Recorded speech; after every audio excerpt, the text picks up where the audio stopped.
The Falcons' biggest issue right now isn't the play calling or the quarterback, but the run game. You are Locked On Falcons, your daily Atlanta Falcons podcast. Part of the Locked On Podcast Network, your team every day.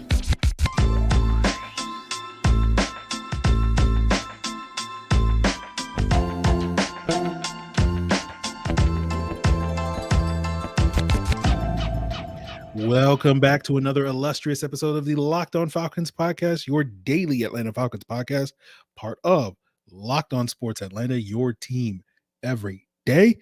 And guys, if you don't know me, I'm your very humble host, Aaron Freeman, aka Sirius Black, aka Mr. Drew, aka Mr. Holier Than Thou, right? And of course, I want to give a shout out to all the everydayers here that make this illustrious podcast their first listen or first watch each and every day.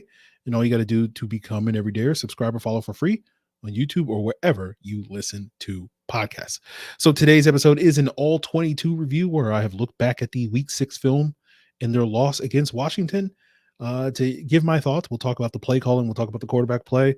But really the heart of today's episode is going to be talking about why the Falcons running game needs to get back on track for this team to have success in the immediate future. We'll talk a little bit later about some little tidbits from the defense, like the pass rush and whatnot. But, I'm going to defend Arthur Smith's play calling once again on one of these all-22 reviews, which has been kind of the norm this year, right? It's not because I think Arthur Smith's play calling is brilliant. As a play caller, I'd probably grade him at like a 6 out of 10, right? Like he's in that Dirk Cutter, Sark tier of guys that are like capable in the regular season, probably leave a little bit desired in the postseason. I've called Dirk Cutter the Andy Dalton of play callers. I probably say Arthur Smith is like, he feels like the Jimmy Garoppolo of play callers, right? Which, can be very effective in the regular season, certainly leaves a little bit to be desired. But as far as that it goes, like we'll cross that bridge when we get to it. Like I'll worry about Arthur Smith shortcomings in January, if and when we start playing games in January. In the meantime, I think he's play calling in general is good enough. Right now, certainly I had my issues with some of the plays in this game. I'm not going to say it was a great, well-called game, right? Like I can look at a couple of examples, like the intentional grounding that we had that I didn't love the play call where it was one of those rollout concepts off of play action with a two-man route concept. And I feel like our offense has evolved past that if you're going to run these rollout play action concepts, like give the quarterback a few more options, right? And then you ran that toss play on the first snap of the fourth quarter on the 3rd and 1, that Bijan toss where you go unbalanced, you move Jake Matthews to the right side. And we ran this successfully twice against the Packers on 4th down conversions. But as you heard me mention a couple of weeks ago on the pod, like I didn't like that play call because you ran the same exact play and you only converted because Bijan was out there Bijaning.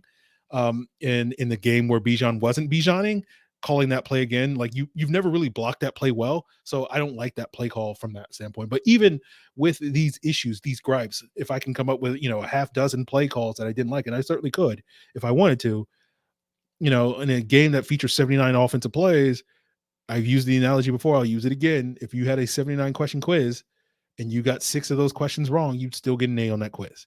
So I think the criticism of play calling can only go so far from that perspective. Now, one of the very common criticism I've heard of the play calling over the last 48 hours has been the Falcons were too pass happy. And I get why that you look at it.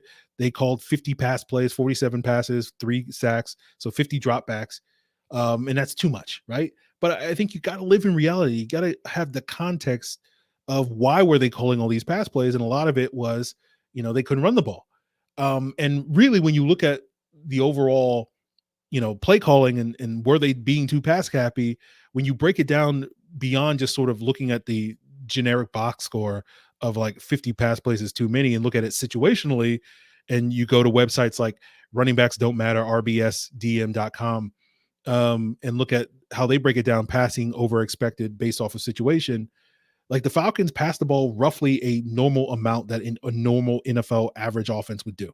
So, right, like that criticism of them being too pass happy is basically like, you're basically saying Arthur Smith should be even more conservative than he has been historically, which I don't think most people are really arguing. But when you break it down situationally, in the times where the Falcons threw the ball more than a quote unquote average NFL offense would, it was 2nd and longs and 2nd and shorts. So 2nd and long, 2nd and 8 or more.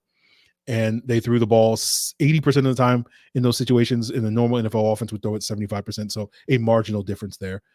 And then second and short, so second and 1 and 2, they threw the ball 75% of the time, and an average NFL offense would throw it 60%. But when there only were 4 such of those plays, like, again, a marginal difference. And so to me, what stood out to me was the fact that the Falcons had 15 second and longs, second and 8 or more, right? They were constantly second and 8, second and 9, second and 10 in this game. And again, that goes back to the lack of a run game because they just could not run the ball effectively on early downs. And that led to the Falcons running a lot more short passes in this game. I've seen some criticisms of they were calling too many slants and quick throws and whatnot. And they were calling that stuff again to try to complement the non-existent run game in this game. And when you look at the Falcons rushing success on first downs against Washington, it was 33%, and they were averaging 3.3 yards per carry, which is not good enough, right? You want that success rate to be well above 40% is a good one. And they did start to get the running game going a little bit better in later in the game, late in the third, later in the fourth, where they had a few more successful runs.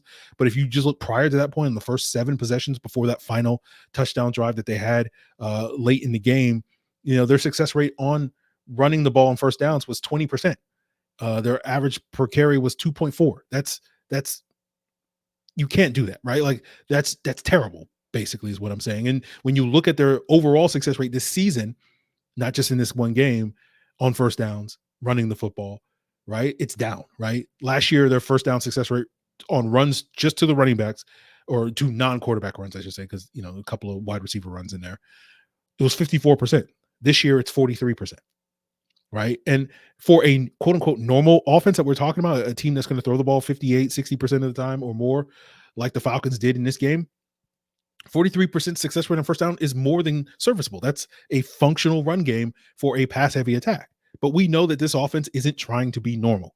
This offense doesn't want to throw the ball as much as they are. And part of the reason why they're throwing the ball as much, again, you can sit there and say, hey, they threw the ball too much, but you got to understand the situation, right? This team is playing from behind far too much. Did you guys realize that this team has the 4th fewest amount of plays, offensive plays this year where they have a lead, right? The only teams that have had fewer plays in the Falcons are the Giants, the Jets, and the Vikings, right?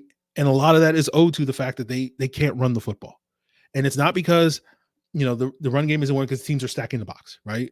You look at the GPS data that Next Gen Stats has for us, and you look at the combined number of percentage of runs last year that had 8 or more defenders in the box. When you look at, Patterson and Algiers combined runs, that was about 39% last year.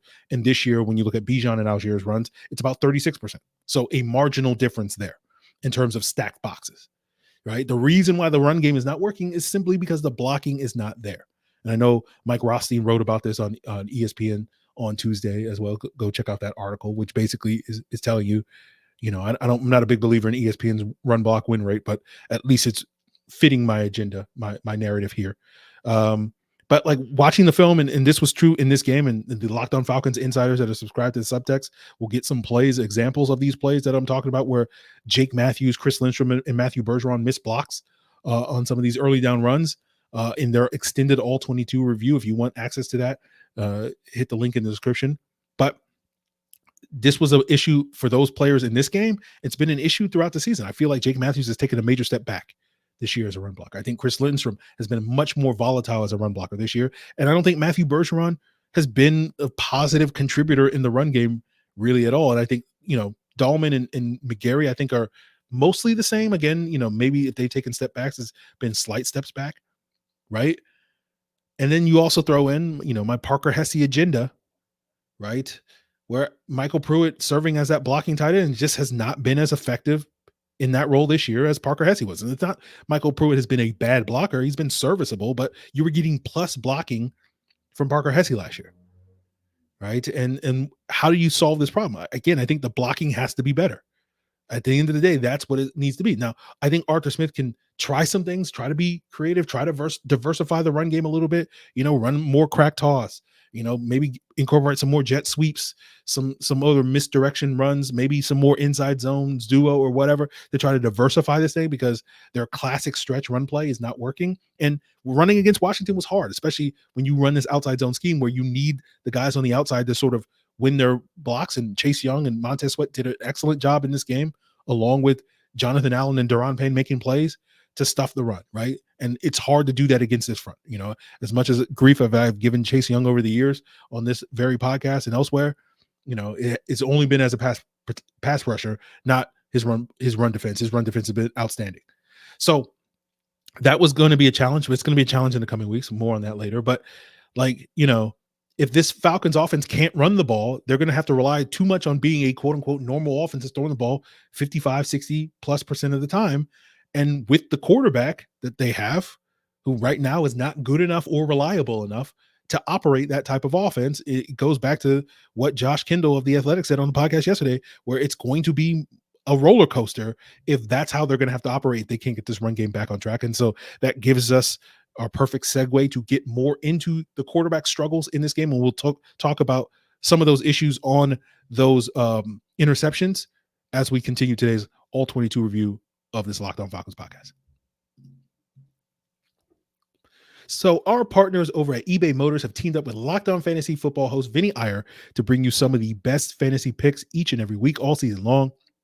And whether you're prepping for your daily drafts or scouring the waiver wire, every week we're going to provide you with players that are guaranteed to fit your roster. So let's see who Vinny has picked out for us for this week's eBay's Guaranteed Fit Fantasy Picks of the Week. And hey, Vinny, I've been waiting all season long for you to get a Falcon on here. And of course, you got one with Drake London, who's now starting to show why the Falcons drafted him first among very many talented wide receivers in that 2022 draft, and has been a hot sleeper in 2023 fantasy drafts. And he's found his groove in this offense the last couple of weeks in this quote unquote normal offense with Desmond Ridder catching 15 of 21 targets for 203 yards. He draws another good spot in week 7 against the Bucs, who have struggled containing number 1 receivers this year. And London is guaranteed to keep bringing pleasing production with great matchups ahead against the Titans, Vikings, and Cardinals, all before the week 11 bye. And now that Vinny Iyer of Locked On Fantasy Football has helped us get one step closer to our fantasy championships, eBay Motors knows that a championship team is about each player being a perfect fit. And the same is true with your vehicle. With over 122 million parts for your number one ride or die, you can make sure your ride stays running smoothly. Air filters, brakes, batteries, taillights, alternators, shock struts, whatever your baby needs, eBay Motors has it. And with eBay Guaranteed Fit, it's guaranteed to fit your ride the first time, every time, or your money back. And I personally have an older model car, and I plan on running this thing till the wheels fall off, right? I'm going to ride my ride or die until it dies. But, I can keep my baby looking good and looking younger by sort of remodeling the interior of this thing. I'm thinking about getting a brand new armrest and other things to sort of spruce up the interior. And I can do that at eBay Motors because I know what their price is. I'm burning rubber, not cash, baby. So you can keep your ride or die alive alongside myself by heading over to ebaymotors.com. eBay, guarantee fit, only available to U.S. customers, eligible items only, exclusions apply. So before we continue today's episode, I want to let you guys know that you should check out the Locked On NFL Kickoff Live every Friday at 2 p.m. Eastern across the entire Locked On NFL YouTube network, where you can get the inside scoop and the lead up to each weekend's action from Tanitra Batiste, Jarvis Davis, and Kyle Krabs, as well as get some fantasy tips, some betting angles, all that and more, as well as the local analysis. And if you're subscribed to Locked On Falcons, if you're not, please subscribe. You're automatically subscribed to that, and it will drop every 2 p.m. Eastern on Friday, Locked On NFL Kickoff Live. So let's talk about Desmond Ridder. And of course, you don't need me to tell you guys that Desmond Ridder did not play well in this game. You all know it. Now, I won't call it regression per se, right? Because I do think there was enough good stuff in the first half that makes me believe that he's progressing in the right direction. It was a dip from last week.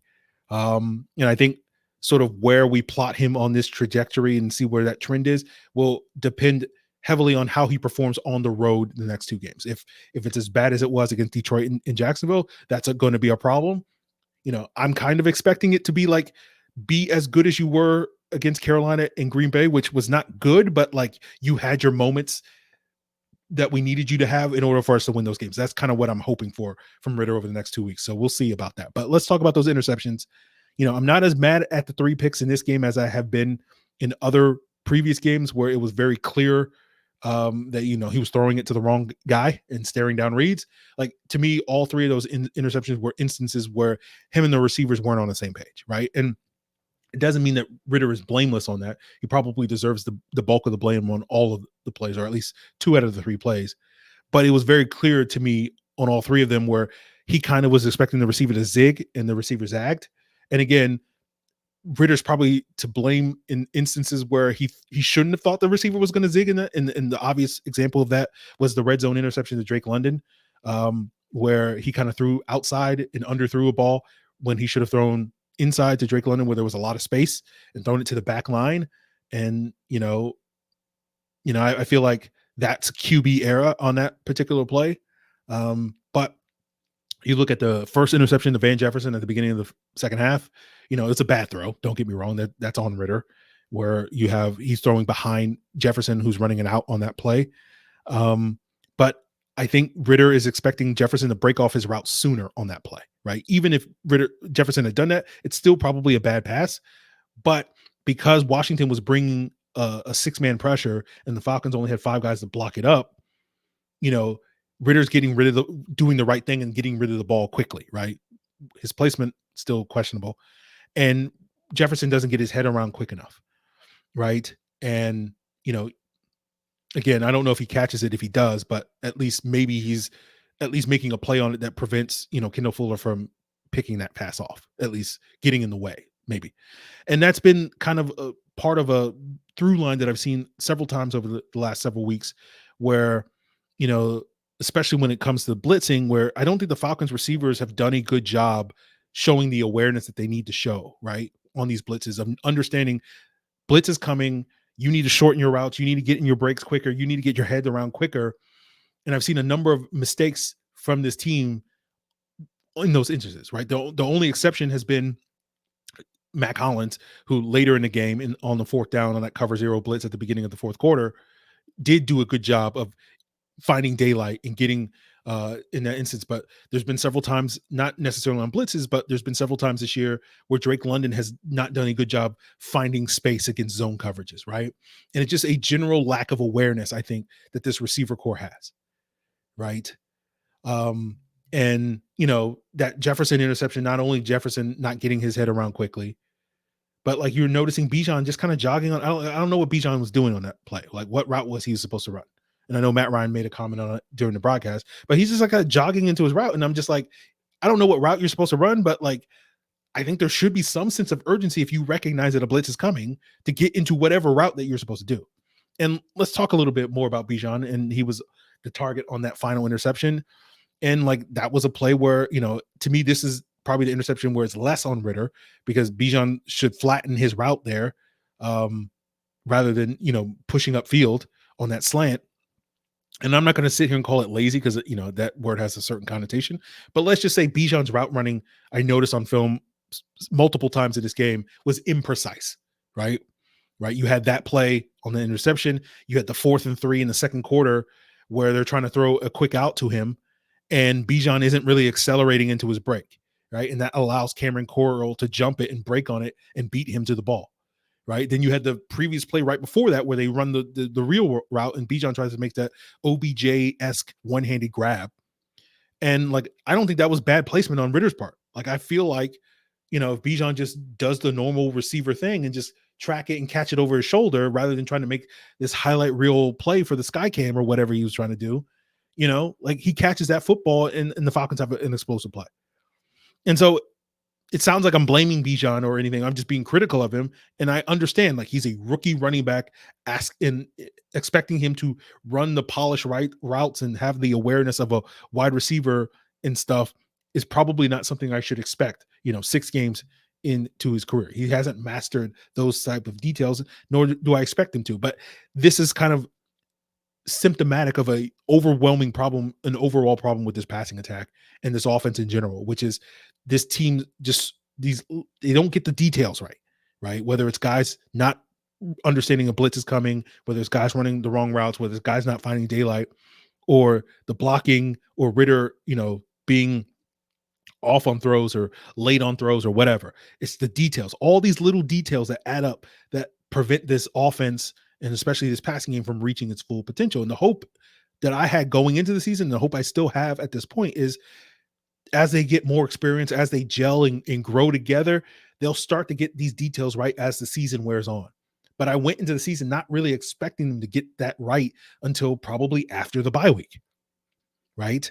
And in the meantime, my expectation was they can get through this ups and downs over the first, 10 or so games, because they're going to have the stabilizing force in their offense, which is the foundation of their offense, which gets back to the run game. And you're not getting that. You don't have that stabilizing force with the run game performing at a high level like we saw last year. And I understand the coach, the quarterback are going to be the lightning rods for criticism. But that's why, for me, guys, I'm much more concerned about the run game than I am about those guys, right? And it's going to be a challenge to get this running game on track these next couple of games. Tennessee, Tampa Bay are arguably top 10 run defenses, depending on what metric you look at. Even Minnesota's run defense, after getting destroyed by the Eagles in like week 2, they've arguably been a top 10 run defense in every other game besides that. So it's going to be a challenge over these next 3 games to run the football effectively. But, I understand why the focus will continue to be on Ridder. I understand why the focus will continue to be on Arthur Smith. And I certainly think those guys need to do a better job, especially Ridder. But I'm not at a point where I'm expecting Arthur Smith to scheme up a passing game that can carry this offense. I'm not at a point where I'm expecting Ridder to perform at a level where he can carry this offense. I think I'm being fair, but of course, not expecting those things out of that group. But of course, I know other people will disagree with that or about pushing agendas, but it is what it is. So, I don't think I'm going to push any more agendas today. We'll wrap up getting some tidbits on the pass rush, whether it was real or whether it was to Sam Howell holding onto the ball or not, and other little tidbits that I noted on film. We'll get into that to wrap up today's Locked On Falcons. Today's episode is sponsored by BetterHelp. And if you've ever felt like your brain is getting in the way and you feel like you know what you should do, you know what's good for you, but you can't just do it, and therapy can be the way that can help you figure out what's holding you back, right? Find out ways that you can work for yourself instead of against yourself.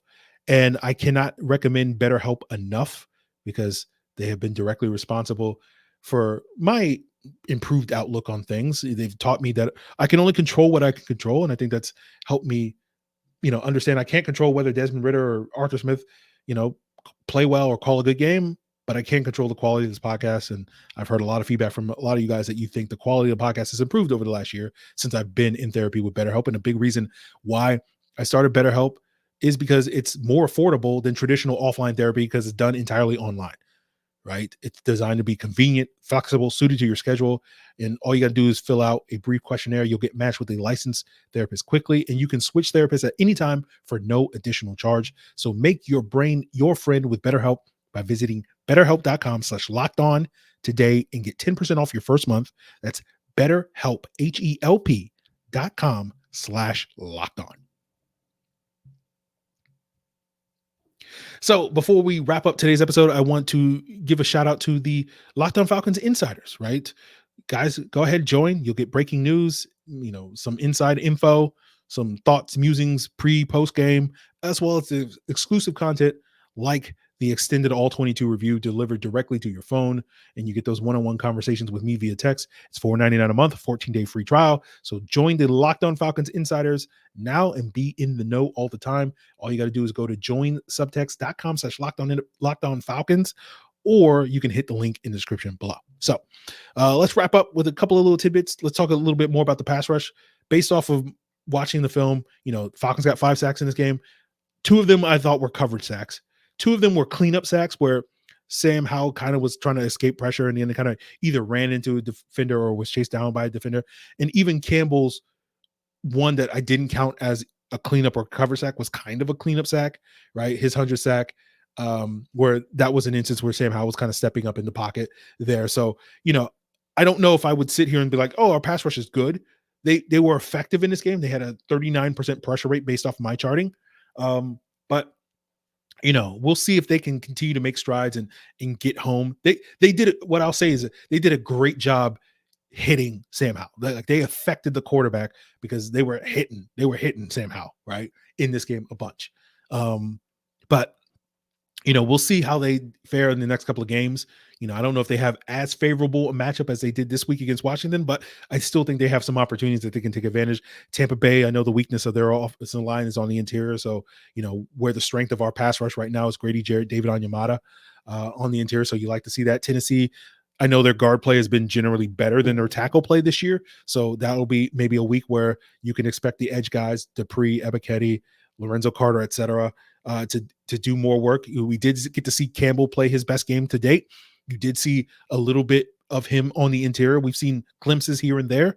And that's led to getting more opportunities for everybody's favorite, early round draft pick on defense that they clamor to, get more playing time. That's, the only take that Falcon fans seem to have when it comes to the defense. It's like, I hate Eric Harris, put in Richie Grant. I hate Bud Dupree or Lorenzo Carter, put in Arnold. Get it, that seems to be the only take that people have. But hey, I think the Falcons have, a nice rotation, but I think they could use more. If you've been listening to the last two episodes, getting a more D tackle, getting more help on the interior, I think will, help this unit even further, so that they can give Jarrett and Onyemata more rest, and so that their best pass rushers can be better, right? Rather than expecting the Falcons to go out there and get another edge rusher that's going to be a dominant. Like, again, I understand why people want that, but I don't think that's realistic at this point in time. But let's talk about the dime defense.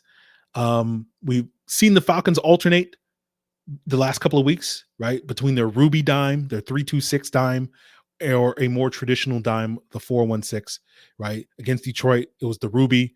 Troy Anderson got hurt. Then they went back to the traditional 4-1-6 against Jacksonville.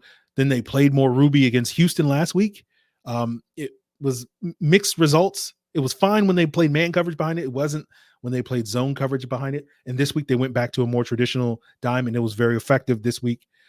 We did see more of DeMarco Hellens as that dime safety. It's been kind of alternating between him and Jalen Hawkins the last couple of games as well. 3 out of, I think, their 5 sacks came when they were playing dime in this game. I don't love DeMarco Hellens as a deep safety, but he kind of needs the reps, because if he's going to be a contributor on defense in the future as a safety, like, you do have to be able to be functional as a deep player. And you're not going to be able to improve those skills by, sitting on the sideline or whatnot. So we'll see about that.